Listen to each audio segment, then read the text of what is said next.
எனக்கு கிளாஸஸ் வந்து எப்படி போச்சு அப்படின்னா இப்படிதான் போச்சு. குவான்ஸோடதுமே ஒரு 4 டாபிக் தான் எனக்கு கவர் பண்ணாங்க. அதுக்கப்புறம் வந்துட்டு அவங்களோட கிளாஸ் லைக் இன்ஸ்டியூட் வந்து ஷிஃப்ட் பண்றாங்க. இப்போ 3rd ஃப்ளோர்ல இருந்து 4th ஃப்ளோருக்கு ஷிஃப்ட் பண்றாங்கன்னு சொல்லி அதுல ஒரு 1.5 months 2 months அப்படியே போயிருச்சு.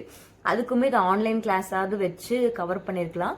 ஆன்லைன் கிளாஸ்ன்னு சொல்லிட்டு ஒரு 2 கிளாஸ் போச்சு. அதுக்கப்புறம் அப்படியே இதாயிடுச்சு. ஓகேங்களா. அப்புறம் அப்படியே போயிடுச்சு. ஒரு மார்ச் மந்த் ஆச்சு. மார்ச்ல வந்து ஃபெப் அப்படியே போயிடுச்சு. படிக்கவே இல்லை, அது அப்படியே போயிடுச்சு. ஓகே, மார்ச்ல வந்துட்டு ஓப்பன் பண்ணிட்டாங்க. நான் போய் கேட்குறேன், இந்த மாதிரி எனக்கு கிளாஸஸ் எதுவுமே போகலை. மார்ச்லேயுமே ஒர்க்கெல்லாம் பண்ணிட்டு தான் இருந்தாங்க. ஓகேங்களா. ஸோ அப்புறம் மார்ச்சோட எண்டுன்னு நினைக்கிறேன். அப்போ வந்து நான் இந்த மாதிரி எனக்கு கிளாஸ் எதுவுமே போகல, நான் ஜாயின் பண்ணி ஒரு 2-3 months ஆகுது அப்படின்லாம் நான் வந்து அந்த ஃபேக்கல்ட்டி கிட்ட இன்ஃபார்ம் பண்ணும்போது என்ன சொன்னாங்க, உங்களுக்கு பின்னாடி பேட்ச் வருது. நான் ஜான்ல ஜாயின் பண்ணும்போது அதை சொன்னாங்க, உனக்கு பின்னாடி பேட்ச் வருதுமா, அவங்க கூட சேர்ந்து உங்களுக்கு போகும் அப்படின்னு. அதுக்கப்புறம் மார்ச்ல நான் கேட்கும்போது உங்களுக்கு பின்னாடி பேட்ச் வருதுன்னு சொன்னாரு. அதுக்கப்புறம் நான் நினைச்சேன், ஓகே இந்த ஷிஃப்டிங்கோட ஒர்க் போயிட்டு இருந்தாங்க, பேட்ச் வந்து வரலையோ அப்படின்னு நினைச்சேன். அதுக்கப்புறம் லேட்டரா ஜாயின் பண்ணுவாங்க, இவங்களே டேட் ஃபிக்ஸ் பண்ணியிருப்பாங்க அப்படின்னு நினைச்சேன். அப்புறம் அது அப்படியுமே க்ளோஸ் ஆயிடுச்சு. அதுக்கப்புறம் இதில் நான் இஷ்யூவே சொல்றேன். ஓகேங்களா, நான் என்ன இஷ்யூ ஃபேஸ் பண்ணேன் அப்படிங்கிறது உங்களுக்கு தெரிஞ்சிருக்கும். அதுக்கப்புறம் ஏப்ரல் மந்த் ஆயிடுச்சு. அப்புறம் ஏப்ரல்ல நான் கேட்குறேன், சார் எனக்கு நான் வந்து எக்ஸாம்ஸ் வருது, ஜூன் ஜூலைல நோட்டிஃபிகேஷன் வந்துடும். ஸோ இதெல்லாமே நான் எப்படி தெரிஞ்சுக்கிட்டேன் அப்படின்னா ஃபுல் அண்ட் ஃபுல் யூடியூப் தான். ஓகேங்களா. யூடியூப்ல சர்ச் பண்ணி பார்த்து ஓகே இவ்வளோ இருக்கா நானும் அப்படியே படிச்சுட்டு வரேன். லைக் அவங்க சைட்ல இருந்து எனக்கு வந்து என்ன ப்ரொவைட் பண்ணியிருந்தாங்கன்னா புக்ஸ் கொடுத்துருந்தாங்க. ஓகேங்களா. புக்ஸ் கொடுத்து ஒரு யூஸுமே கிடையாது ஃபர்ஸ்ட் ஆஃப் ஆல். ஏன்னா கிளாஸஸ் போனாதான் புக்ல இருக்க எக்ஸசைஸ் சம்ஸ் எல்லாத்தையுமே போட முடியும். ஓகேங்களா. ஸோ அதுல ஒரு 4 புக் 5 புக் கொடுத்துருந்தாங்க. அதுக்கப்புறம் ஆன்லைன்ல வந்துட்டு ரெக்கார்டர் செக்ஷனும் கொடுத்துருந்தாங்க. ஓகேங்களா. நான் ஃபர்ஸ்ட் ஆஃப் ஆல் நான் ஜாயின் பண்ணும்போது இந்த மாதிரி ரெக்கார்டர் செக்ஷன்லாம் எனக்கு வேண்டாம் சார், எனக்கு வந்து அதுங்காட்டி தான் நான் வந்து கிளாஸ் ரூம் கிளாஸ் வந்து நான் கேட்குறேன். அதனால தான் நான் டைரக்டா வந்து, ஏன்னா என்னோட டிராவலிங் பார்த்தீங்க அப்படின்னா நான் எங்க வீட்ல இருந்து நான் வந்து கிளாஸ் போகணும், அங்க போய் நான் படிக்கணும் அப்படின்னா அப் அண்ட் டவுன் வந்து 50 கிலோமீட்டர்ஸ், அப்ராக்சிமேட்டா 50 கிலோமீட்டர்ஸ் வந்து நான் போயிட்டு திரும்பி வரணும். இதுல போய் இவ்வளோ, ஏன்னா டிராஃபிக்லாம் இருந்துச்சுன்னா 2 hours ஆயிடும். ஓகேங்களா. 2 hours நான் ஸ்பெண்ட் பண்ணி போயிட்டு ரிட்டர்ன் திரும்பி வந்து படிச்சுட்டு வீட்டில் வந்து அவ்வளோ டயர்ட் ஆயிரும். அந்த அளவுக்கு நான் வந்து படிக்கணும் அப்படிங்கிறதுக்காக நான் போயிட்டு வந்துட்டு இருந்தேன். இது எல்லாத்தையுமே நான் ஸ்டார்டிங்கே அவர்கிட்ட இன்ஃபார்ம் பண்ணேன். சார் எனக்கு வந்து கிளாஸஸ் வந்து ஃபர்தராக போகணும், ப்ளஸ் வந்து எனக்கு 3 monthல கம்ப்ளீட் பண்ணிடுவேன்னு சொல்லியிருக்கீங்க. கம்ப்ளீட் பண்ணிட்டீங்கன்னா நான் வீட்டில் உட்காந்தே நான் படிச்சுக்குவேன். எனக்கு பேசிக்கா எனக்கு அதனால தான் நான் இவ்வளோ ரிஸ்க் எடுத்து நான் வரேன் அப்படிலாம் நான் ஃபர்ஸ்ட் அந்த காலில் பேசும்போது எல்லாத்தையுமே முடிச்சுட்டேன். ஓகேங்களா. தென் வந்து அவங்க என்ன இன்ஃபார்ம் பண்ணியிருந்தாங்க அப்படின்னா, எல்லாமே ஓகேமா, உங்களுக்கு எல்லாமே 3 monthsல முடிஞ்சிரும், கிளாஸ் எல்லாம் கரெக்டாக போயிடும், உங்களுக்கு எந்த ஒரு ப்ராப்ளமே வராது, இந்த மாதிரி தான் என்னோட சைடில் எனக்கு ஆன்சர் பண்ணுனது. ஓகேங்களா. அப்புறம் எல்லாமே ஷிஃப்டிங்கோடது போச்சு. அப்போ நான் அட்ஜஸ்ட் பண்ணிட்டேன். ஓகே ஷிஃப்டிங் போனதுனால இவ்வளோ டிலே ஆகுது, அதுக்கப்புறம் கண்டினியூ பண்ணிடுவாங்கன்னு மார்ச்ல வெயிட் பண்ணேன். ஏப்ரல் வந்துச்சு. ஏப்ரல்ல கேட்கும்போது உங்களுக்கு ஃபேக்கல்ட்டி வந்து அரேஞ்ச் பண்ணியிருக்குமா அப்படின்னு. அந்த டைம்ல ஃபேக்கல்ட்டி கேட்டிங்கன்னா நீங்களே இதாயிடுவீங்க. எப்படின்னா அவங்களும் ஒரு ஸ்டூடெண்ட் தான். ஓகேங்களா. எனக்கு அப்போ ஸ்டார்டிங் தெரியாது அவங்க ஸ்டூடெண்ட் அப்படின்னு சொல்லிட்டு. ஸ்டூடெண்ட் தான் அவங்க, ஒரு 3-4 இயர்ஸா இருக்காங்க. ஓகேங்களா. அந்த இன்ஸ்டியூட்ல இருக்காங்க. ஸோ அவங்க என்ன பண்ணிருக்காங்க, அந்த 3-4 இயரா இருந்தவங்களையே ஒரு ஃபேக்கல்ட்டின்னு சொல்லி நம்ப வச்சிருக்காங்க. ஏன்னா லேட்டரா தான் எனக்குமே தெரியுது இவங்களும் ஒரு ஸ்டூடெண்ட் தான் இங்க அப்படின்னு. ஏன்னா 3-4 இயரா இருக்காங்க, அது புரியுது. அவங்க வந்துட்டு அவங்க படிச்சு எக்ஸ்பீரியன்ஸ் ஆயிருப்பாங்க, அதனால அவங்க ஒரு ஃபேக்கல்ட்டியா வச்சிருக்கீங்க. ஓகே. பட் என்னோட பாயிண்ட் ஆஃப் வியூ என்னன்னா 3-4 இயர்ஸா இவங்க வந்து படிச்சுட்டு இருக்காங்க அப்படின்னா லைக் லேட்டரா தான் புரியுது அவங்க ப்ரிலிம்ஸ் கூட இப்போ வரைக்கும் கிளியர் பண்ணல. புரியுதுங்களா. அங்க ஃபேக்கல்ட்டி எந்த மாதிரி இருக்காங்கன்னு பாத்துக்கோங்க. ப்ரிலிம்ஸ் கூட அவங்க கிளியர் பண்ணல அப்படின்னா அவங்க எந்த மாதிரி ஃபேக்கல்ட்டின்னு எனக்கு புரியல. இதுதான் இதுல இருந்து என்னோட கொஸ்டின்ஸ் எல்லாமே சேஞ்ச் ஆகுது. ஓகேங்களா. என்னோட பாயிண்ட் ஆஃப் வியூ எல்லாமே சேஞ்ச் ஆகுது. ஏன்னா ஸ்டார்டிங்ல யாருமே இன்ஃபார்ம் பண்ண மாட்டாங்க இல்லைங்களா, இவங்க ஸ்டூடெண்ட் இவங்க வந்து ஃபேக்கல்ட்டி. எனக்குல வந்துட்டு இன்ட்ரோ கொடுத்ததே வந்து இவங்க ஃபேக்கல்ட்டிமா அப்படின்னு தான் இன்ட்ரோ கொடுத்தாங்க. 2 ஃபேக்கல்ட்டி தான் அங்கே இருந்தாங்க. நான் நினைச்சேன் ஓகே கிளாஸ் எடுக்கும்போது மட்டும் ஃபேக்கல்ட்டி வந்துட்டு பின்ன போயிடுவாங்க, அந்த மாதிரிலாம் யோசிச்சுட்டு இருந்தேன். பட் அங்கே இருந்ததே 2 ஃபேக்கல்ட்டி. ஒன்று வந்து அந்த ஓனரு, ப்ளஸ் அந்த ஓனர் இல்லாத டைம்ல அவங்க இன்னொரு ஃபேக்கல்ட்டி. ஸோ அவ்வளோதான். அந்த ஃபேக்கல்ட்டி தான் ஒரு ஸ்டூடெண்ட். ஓகேங்களா. ஓகே. அதுக்கப்புறம் ஏப்ரல் மந்த்ல வந்து நான் அந்த ஓனர்கிட்ட கேட்குறேன், சார் இந்த மாதிரி எனக்கு கிளாஸஸ் எதுவுமே போகலை அப்படிலாம் கேட்கும்போது, ஃபேக்கல்ட்டி அரேஞ்ச் பண்ணியிருக்கம்மா உங்களுக்கு, அந்த ஃபேக்கல்ட்டி வந்துட்டு உங்களுக்கு கண்டிப்பாக எடுத்து கொடுத்துருவாங்க, எல்லாத்தையுமே முடிச்சிருவாங்க அப்படின்னு. நான் ஜாயின் பண்ணது ஜான்ல அண்ட் ஏப்ரல் ஆயிடுச்சு, 3 months அப்படியே ஓடிடுச்சு. ஓகேங்களா.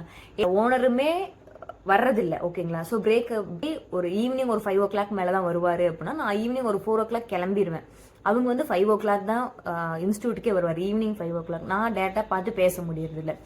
அந்த மாதிரியே போயிட்டு இருந்துச்சு. அதுக்கப்புறம் நானும் ஓகே இதுக்கப்புறம் நம்ம பார்த்தோம் அப்படின்னா நமக்கு வேலைக்கு ஆகாது அப்படின்னு சொல்லிட்டு நான் யூடியூப்ல சர்ச் பண்ணி அப்படிலாம் படிக்கும்போது தான் இதெல்லாமே எனக்கு தெரிய வந்துச்சு. பேசிக்ல நம்ம எப்படி படிக்கணும், என்னென்ன படிக்கணும் அப்படின்லாம் எனக்கு அப்போ இருந்து கொஞ்சம் நாலேஜ் வர ஆரம்பிச்சது. பேங்கிங்கோட சிலபஸ்ல பேங்கிங்கை பற்றி சொல்ல போனால் மே வந்துச்சு. மேல வந்து நான் கேட்டேன், சார் எனக்கு வந்து ஜூனில் வந்து நோட்டிஃபிகேஷன் வந்துடும். ஸோ இந்த நோட்டிஃபிகேஷன் வர ஐடியாவும் எல்லாமே யூடியூப் பார்த்து தான் வந்துச்சு. ப்ளஸ் வந்து எனக்கு இன்ஸ்டியூட் சைட்லேருந்து எந்த ஒரு இன்ஃபர்மேஷனுமே எனக்கு கொடுக்கல. ஓகேங்களா. ப்ளஸ் நம்ம நார்மலாக ஒரு பிளேஸுக்கு போய் படிக்கிறோம் அப்படின்னா அங்கே ஃப்ரெண்ட்ஸ் எல்லாமே கேதர் ஆவாங்க. கரெக்டுங்களா. அங்கே இருக்கிற பீப்புள்ஸ் ஆகட்டும் எல்லாருமே. ஏன்னா அந்த டைமில் வந்துட்டு எனக்கு முன்னாடி ஒரு 2 months பிஃபோர் ஜாயின் பண்ணவங்க தான் இருக்காங்க தவிர்த்து என் கூட ஜாயின் பண்ணவங்க யாருமே கிடையாது. அதுங்காட்டி நான் ஒரு தனியாகவே தான் இருப்பேன். ஏன்னா எல்லாமே ஒரு பொய்யா தான் அவங்க வந்து என்கிட்ட சொல்லியிருக்காங்க. எனக்கு அப்புறம் பேட்ச் வருது, ஃபேக்கல்ட்டி அரேஞ்ச் பண்ணுறேன், இந்த ஃபேக்கல்ட்டியே ஒரு ஸ்டூடெண்ட்டு, இது எல்லாத்தையுமே என்கிட்ட மறைச்சு இதுதான் இது பண்ணியிருக்காங்க. ஸோ எனக்கு லேட்டராக தான் அது புரிய வருது. ஓகேங்களா. ஏன்னா இந்த மாதிரி ஏமாற்ற மாட்டாங்க அப்படின்னு நான் நினச்சிட்டு இருந்தேன். ஏன்னா ஆல்ரெடி என் ஃப்ரெண்ட் இருந்துட்டு போயிருக்கா, நல்ல ஒப்பீனியன் தான் எனக்கு கொடுத்துருக்கா. அப்படிங்கும்போது அப்புறம் தான் லேட்டராக என்னோட ஃப்ரெண்டுக்கு நான் கால் பண்ணி கேட்கும்போது, இல்லடி இவங்க வந்து இந்த சார் வந்து எனக்கு எடுக்கல, எனக்கு வந்து வேற ஒரு சார் தான் எனக்கு எல்லாமே எடுத்து கொடுத்தாங்க அப்படின்னா. சரி ஓகே, இப்போ வந்து வேற ஒருத்தவங்க வந்து மாத்திட்டாங்க போல அப்படின்னு நானும் அப்படியே விட்டாச்சு. சொல்லுவாங்க இல்லைங்களா, அப்படி நம்ம பேசுறதுலேயே வந்துட்டு ஸ்டூடெண்ட் வந்து கன்வின்ஸ் ஆயிடுவாங்க அப்படின்னு சொல்லிட்டு. ஸோ அந்த மாதிரி தான் கன்வின்ஸ் பண்ணியிருக்காரு என்ன. அதை லேட்டராக தான் எனக்கு புரிய வந்துச்சு. ஸோ இதுதான் பேசிக்காக எனக்கு கிளாஸஸ் வந்துட்டு. மேலே பார்த்தீங்க அப்படின்னா மேலே வந்து நான் செப்பரேட்டாக கேட்டிருந்தேன் பர்சனலாக, சார் எனக்கு வந்து மெயினாக இங்கிலீஷ் கிளாஸும் அண்ட் டிஐ கிளாஸும் மெயினாக எடுங்க. ஏன்னா மற்றெல்லாமே நான் யூடியூப் சேனலில் பார்த்துட்ருக்கேன், அதுவுமே இன்ஃபார்ம் பண்ணேன். யூடியூப் சேனலில் பார்த்துட்டு இருக்கேன், எனக்கு இந்த மெயினாக இந்த 2 மட்டும் இப்போதே அர்ஜென்ட்டாக எடுத்து கொடுத்தீங்க அப்படின்னா எனக்கு ஓகே அப்படின்னாங்க. இங்கிலீஷ் மேம் வந்து உங்களுக்கு அரேஞ்ச் பண்ணியிருக்குமா, அவங்க வந்துட்டு இன்னொரு 10 to 15 daysல வந்து கிளாஸ் எல்லாமே எடுத்து கொடுத்துருவாங்க அப்படின்னா அது ஒரு ரீசன் சொல்லிட்டு இருந்தாரு. ஓகே 10 to 20 daysக்குள்ள எடுத்துருவாங்க, நம்ம ஷெட்யூலை மாற்றிக்கலாம் அப்படின்னு நான் அப்போ ஒரு ஷெட்யூல் போட்டு படிச்சுட்டு இருந்தேன். அந்த 10 to 15 daysக்கு அப்புறம் நான் வேற ஷெட்யூல் போட்டிருந்தேன். ஓகேங்களா. ஸோ இப்போ ஜூலையில் வந்துட்டு நியூ பேட்சே வந்துட்டாங்க. ஜூலை ஆகஸ்ட், ஓகே ஆகஸ்ட் வரைக்கும் நியூ பேட்சுக்கு கிளாஸஸ் போகுது. ஓகேங்களா. ஏன்னா எனக்கு அடுத்து நான் ஜாயின் பண்ணது ஜான்ல, ஜூலையில் வந்துட்டு நியூ பேட்ச் வந்துட்டாங்க. அவங்க ஒரு 15 members வந்துட்டு அவங்களுக்கு கிளாஸஸ் போயிட்டு இருந்து ஃப்ரம் த பேசிக்ல இருந்து அவங்களுக்கு கிளாஸ் போச்சு. இப்போ என்ன ஆயிடுச்சு அப்படின்னா நான் எனக்கு என்ன கொஸ்டின்னா, நான் ஒருத்தவங்க நான் ஜாயின் பண்ணதுனால இப்போ பிரச்சனையா, இல்லை என்னை ஏமாற்றி வந்து அமௌண்ட்டுக்காக இப்படி பண்ணியிருக்காங்க அப்படிங்கிறது தான் மெயின் திங். ஓகேங்களா. ஏன் அப்படின்னா என் கூட ஒரு 10 பேர் 15 பேர் வந்து ஜாயின் பண்ணுறேன்னு சொல்லி என்கிட்ட சொன்னாங்க. பட் ஜாயின் பண்ணலை. இந்த பொண்ணுக்கு எதுக்கு செப்பரேட்டாக நம்ம கிளாஸ் எடுக்கணும் அப்படின்னு நினச்சிட்டாங்க போல். அது ஃபஸ்ட்டே இன்ஃபார்ம் பண்ணியிருந்தாங்கன்னா இந்த இன்ஸ்டியூட்டில் நான் ஜாயின் பண்ணியிருக்க மாட்டேன், நான் வேறு ஏதாவது இன்ஸ்டியூட்டாக பார்த்துட்டு போயிட்டுருப்பேன். ஸோ இதுதான் பேசிக்காக. ஓகேங்களா. தென் ஸோ இப்படி தான் எனக்கு கிளாஸஸ் போச்சு. ஜூன் வரைக்குமே எனக்கு வந்துட்டு உங்களுக்கு இப்போ நடந்துரும் அப்போ நடந்துரும், ஃபேக்கல்ட்டி அரேஞ்ச் பண்ணியிருக்கம்மா அப்படி இப்படின்னு சொல்லிட்டு அவருமே ஃபர்தராக வரமாட்டார். ஸோ இப்படியே போயிட்டு இருந்துச்சு. ஜூலையில் நியூ பீப்புள்ஸ் வந்தாங்க. அவங்களுக்கு வந்து நியூ பேட்சாக கன்வெர்ட் ஆகி அவங்க வந்து கிளாஸஸ் அந்த பேசிக்லேருந்து அந்த நான் என்ன திங்க் பண்ணுறேன்னா, ஓகே நமக்கு இது வந்து சரிப்பட்டு வராது. ஓகேங்க. இப்போ நான் சொல்கிறேன் ஏன் வந்து நான் வந்து இந்த இன்ஸ்டியூட்லேருந்து வெளியே வந்தேன் அப்படிங்கிறதுக்கான ரீசன் நான் இப்போ சொல்கிறேன். என்ன அப்படின்னா, அமௌண்ட்டு பார்த்தீங்க அப்படின்னா நான் எவ்வளோ பே பண்ணியிருந்தேன் அப்படின்னா 20Kன்னு சொல்லியிருந்தாங்க. எனக்கு கிளாஸ் வந்து 20K ப்ளஸ் வந்து ஆல்ரெடி என் ஃப்ரெண்டு படிச்சிருக்கா அப்படிங்கிற ஒரு ரெஃபரல் மூலியமாக நான் ஜாயின் பண்ணியிருந்தேன். ஓகேங்களா. அதனால தான் நான் ஜாயினே பண்ணேன். என் ஃப்ரெண்டுக்கு எல்லாம் போச்சு கிளாஸஸ் எல்லாமே அப்படின்னு சொல்லி தான் நான் ஜாயின் பண்ணேன். அப்போ அவங்க சொன்னாங்க, ஓகே உங்களுக்கு வந்துட்டு 20 சொல்லியிருந்தாங்க, ஓகேம்மா உங்களுக்கு வந்து 18K வந்துட்டு நீங்கள் பே பண்ணால் போதும் அப்படின்னாங்க.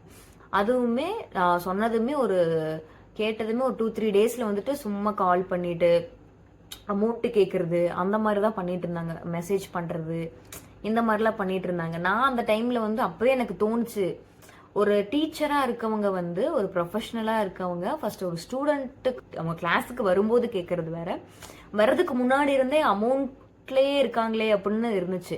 சரி ஓகே, ஆல்ரெடி என் ஃப்ரெண்டு படிச்சிருக்காளே, நல்ல ஐடியா தான் சொல்லியிருக்கா, நல்ல ஒரு இன்ஸ்டியூட் தான்லாம் ரிவ்யூ கொடுத்துருக்கா, ஸோ அதனால நம்மளும் அப்படியே விட்டுறலாமே அப்படிங்கிற ஒரு இதில் தான் நான்